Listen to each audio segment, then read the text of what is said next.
Right breaking news చూస్తున్నాం. Delhi liquor కేసులో arrest అయిన బీఆర్ఎస్ ఎమ్మెల్సీ కవితను 5వ రోజు ఈడీ అధికారులు విచారించనున్నారు. ఇవాళ సుప్రీంకోర్టులో బెంచ్ మీదకు కవిత రిట్ పిటిషన్ విచారణకు రానుంది.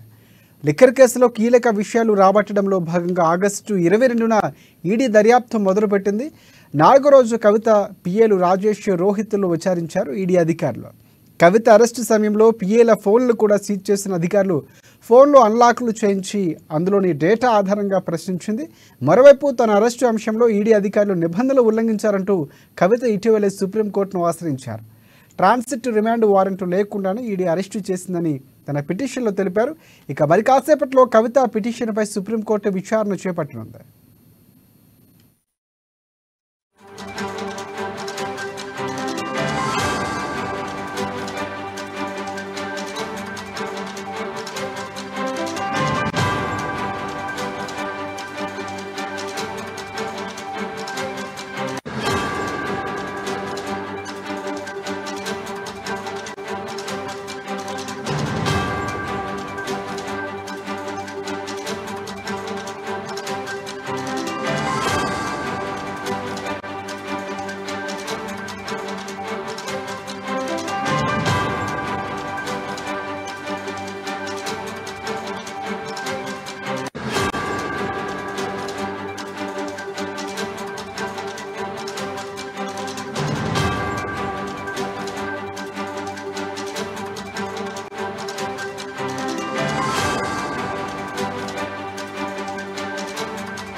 రైట్ ఢిల్లీ లిక్కర్ కేసులో అరెస్ట్ అయిన ఎమ్మెల్సీ కవితకు సంబంధించి 5వ రోజు ఈడీ విచారణ అధికారులు ప్రారంభించారు. ఇక ఇవాళ సుప్రీంకోర్టులో బెంచ్ మీదకు కవిత రిట్ పిటిషన్ విచారణ కూడా రానుంది. లిక్కర్ కేసులో కీలక విషయాలు రాబట్టడంలో భాగంగా ఆగస్టు 22న ఈడీ దర్యాప్తు మొదలుపెట్టింది. 4వ రోజు కవిత పిఏలు రాజేష్, రోహిత్లు విచారించారు. కవిత అరెస్టు సమయంలో పిఏల ఫోన్లు సీజ్ చేయించిన అధికారులు ఫోన్లో అన్లాక్ చేయించి అందులోని డేటా ఆధారంగా ప్రశ్నించారు. మరోవైపు తన అరెస్టు అంశంలో ఈడీ అధికారులు నిబంధనలు ఉల్లంఘించారంటూ కవిత ఇటీవలే సుప్రీంకోర్టును ఆశ్రయించారు. ట్రాన్సిట్ రిమాండ్ వారెంట్ లేకుండానే ఈడీ అరెస్టు చేసిందని తన పిటిషన్లో తెలిపారు. ఇక మరి కాసేపట్లో కవిత పిటిషన్పై సుప్రీంకోర్టు విచారణ చేపట్టనుంది. దీనికి సంబంధించి పూర్తి అప్డేట్స్ అందించేందుకు హైదరాబాద్ బ్యూరో మా ప్రతినిధి ప్రణయ్ వర్మ మనకు లైవ్లో సిద్ధంగా ఉన్నారు. ప్రణయ్, చెప్పండి, పూర్తిగా కవితకు సంబంధించి అప్డేట్స్ కూడా చాలా వరకు ఆసక్తిగా ఉన్నటువంటి పరిస్థితి కనిపిస్తుంది. ఈరోజు ఎలా ఉండబోతుంది? అనుకూలంగా వచ్చే అవకాశం కనిపిస్తుందా? విచారణకు సంబంధించి సుప్రీంకోర్టులో ఎలా ఉండబోతుందంటారు? ప్రధానంగా కవితకి సంబంధించిన విషయంలో మనం మాట్లాడుకుంటే ఇప్పటికే రిట్ పిటిషన్ ఈ రోజు జడ్జిమెంట్ కు రాబోతా ఉంది. ఈ నేపథ్యంలో బెయిల్ అయితే మంజూరయ్యేటువంటి అవకాశాలు అయితే లేవని చెప్పుకోవాలి. ఎందుకంటే ఈడీకి పూర్తి స్థాయిలో కూడా 8 రోజుల విచారణకు వాళ్ళు పర్మిషన్ తీసుకోవడం జరిగింది. 8 రోజుల విచారణ నేపథ్యంలో ప్రస్తుతం మనం చూసుకున్నట్లయితే ఈ రోజు 7వ రోజు కంటిన్యూ అవుతా ఉంది. 7వ రోజు కంటిన్యూ అవుతున్న నేపథ్యంలో కూడా ఏదైతే రిట్ పిటిషన్ కి సంబంధించి తను మెన్షన్ చేసినటువంటి పాయింట్ ఏదైతే అరెస్ట్ వారెంట్ లేకుండా అరెస్ట్ చేయడంతో పాటుగా ఏదైతే పిఏలకు సంబంధించిన ఫోన్లను సీజ్ చేయడంతో పాటుగా గతంలో తన ఫోన్లను సీజ్ చేయడం, ఇవన్నీ అంశాలను కూడా మెన్షన్ చేయడం జరిగింది. దాదాపుగా కూడా 537 పేజీల ఒక డాక్యుమెంట్ రెడీ చేసి పూర్తి స్థాయిలో కూడా సుప్రీంకోర్టులో ఒక పిటిషన్ అయితే దాఖలు చేసిన సిచ్యువేషన్స్ ఉన్నాయి. అయితే ప్రధానంగా దీంట్లో మెన్షన్ చేసిన దాంట్లో తనకు బెయిల్ మంజూరు చేయాలని కేవలం ఆరోపణలోనే నన్ను అరెస్ట్ చేయడం సరైన పద్ధతి కాదంటూ కూడా ఈడీ ఏకపక్షంగా వ్యవహరిస్తా ఉంది. అంతేకాకుండా బీజేపీ నాయకుల మాటలు పట్టుకుని ఈ రోజు నన్ను అరెస్ట్ చేయడానికి ఉన్నాయి. దాంతో పాటుగా మనం మాట్లాడుకుంటే ఇటు ఏదైతే ఈ విచారణకు సంబంధించిన నేపథ్యంలో మొన్న కూడా విచారణ జరగాల్సింది. అయితే ఈ నేపథ్యంలో కూడా విచారణ పోస్ట్ పోన్ జరిగింది. ఈ నేపథ్యంలో ఈ రోజు మళ్ళీ ఏదైతే ధర్మశాస్త్రం ముందుకు సుప్రీంకోర్టులో ఈ రోజు రిట్ పిటిషన్ కి సంబంధించినటువంటి పేపర్స్ అన్ని కూడా టేబుల్ పైకి వెళ్ళబోతా ఉన్నాయి. దానికి సంబంధించిన ఆసక్తి అయితే నెలకొన్న సిచ్యువేషన్స్ అయితే ప్రధానంగా కనపడతా ఉన్నాయి. మరోవైపు మనం చూసుకుంటే ఢిల్లీ లిక్కర్ స్కామ్ కి సంబంధించినటువంటి వ్యక్తులకు సంబంధించినటువంటి అందరినీ కూడా అదుపులోకి తీసుకున్న సిచ్యువేషన్ చూస్తా ఉన్నారు. దాంతో పాటుగా నిన్న మనం చూసుకుంటే ఢిల్లీ సీఎం గా ఉన్నటువంటి కేజ్రీవాల్ అరెస్ట్ కూడా ఇప్పుడు పెద్ద ఎత్తున కూడా ఈ ఈడీకి సంబంధించినటువంటి లిక్కర్ స్కామ్ కి సంబంధించిన వ్యవహారం అంతా కూడా బయటకు వచ్చేటువంటి అవకాశాలు ప్రధానంగా కనబడతా ఉన్నాయి. అంతేకాకుండా మనం మాట్లాడుకుంటే ఇటు కవితకి సంబంధించినటువంటి దాంట్లో సౌత్ గ్రూప్ కి సంబంధించినటువంటి ఒప్పందాలలో పూర్తి స్థాయిలో కవిత హ్యాండ్ ఉంది అనేటువంటి పాయింట్ ని ప్రధానంగా కూడా ఈడీ అధికారులు మెన్షన్ చేస్తా ఉన్నారు. కేవలం గతంలో ఏదైతే నిందితులుగా పరిగణలోకి తీసుకున్నటువంటి వ్యక్తులకు సంబంధించినటువంటి వాళ్ళందరినీ కూడా విచారించడంలో వాళ్ళు చెప్పినటువంటి ఆధారాలను బేస్ చేసుకొని ఈడీ ఒకవైపు ప్రశ్నిస్తా ఉంది. బట్ మరి సానుకూల స్పందన వస్తుందా రాదా అన్నటువంటి ఆసక్తి కూడా నెలకొన్న సిచ్యువేషన్స్ కనబడతా ఉన్నాయి. ఎందుకంటే కవిత మెన్షన్ చేసినటువంటి పాయింట్ లో కేవలం తనను నిర్దోషి విడుదల చేయండి, నాకు బెయిల్ మంజూరు చేయండి అన్నటువంటి పాయింట్ ని మెన్షన్ చేస్తున్నారే తప్ప ఎక్కడ కూడా తనకు సంబంధించినటువంటి లిక్కర్ స్కామ్ లో నా పేరు ఉంది, ఛార్జ్ షీట్ లో నా పేరు ఉంది అన్నటువంటి పేరును మాత్రం ఆమె ఎక్కడ కూడా మెన్షన్ చేసిన సిచ్యువేషన్స్ అయితే కనపడట్లేదు శేఖర్. ఎస్ ఎస్ ఒకటంటే ఈ నేపథ్యంలోనే పూర్తిగా చూసుకుంటే కనుక కవితకు సంబంధించి విచారణ ఎందుకు ఎదుర్కోలేకపోతున్నారు, ముందెందుకు స్టేలు తీసుకొని విచారణకు సంబంధించి బెయిల్ మంజూరుకు సంబంధించి కూడా ఇలాంటి కార్యాచరణ కూడా చేసినటువంటి పరిస్థితి కనిపిస్తుంది. సో ఈరోజు పిటిషన్కి సంబంధించి ఈరోజు రిట్ పిటిషన్కి సంబంధించి విచారణ జరగబోతున్నటువంటి పరిస్థితి ప్రధానంగా ఏ అంశాలు ప్రస్తావించే అవకాశం కనిపిస్తుంది కవిత తరపు లాయర్?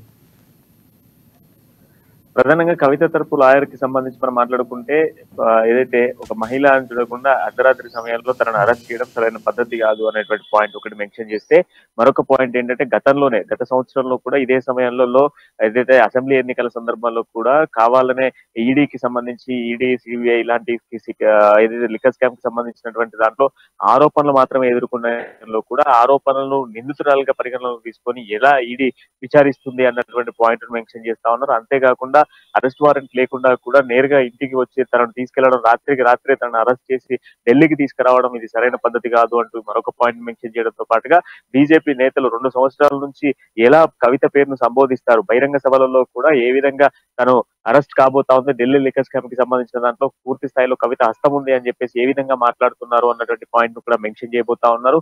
అంతేకాకుండా తనకు ఏదైతే ప్రశ్నలు సరైనది కాదు పేరుతో గతంలో మనం చూసాం 16 మందికి సంబంధించిన ఛార్జ్ షీట్ లో కూడా కవితను ఒక నిందితురాలుగా కాకుండా అందులో ఒక మెంబర్ గానే పరిగణలోకి తీసుకున్న సిచ్యువేషన్స్ ఉన్నాయి. ఆ పాయింట్ కూడా ఇందులో మెన్షన్ చేస్తున్న సిచ్యువేషన్స్ కనబడతా ఉన్నాయి.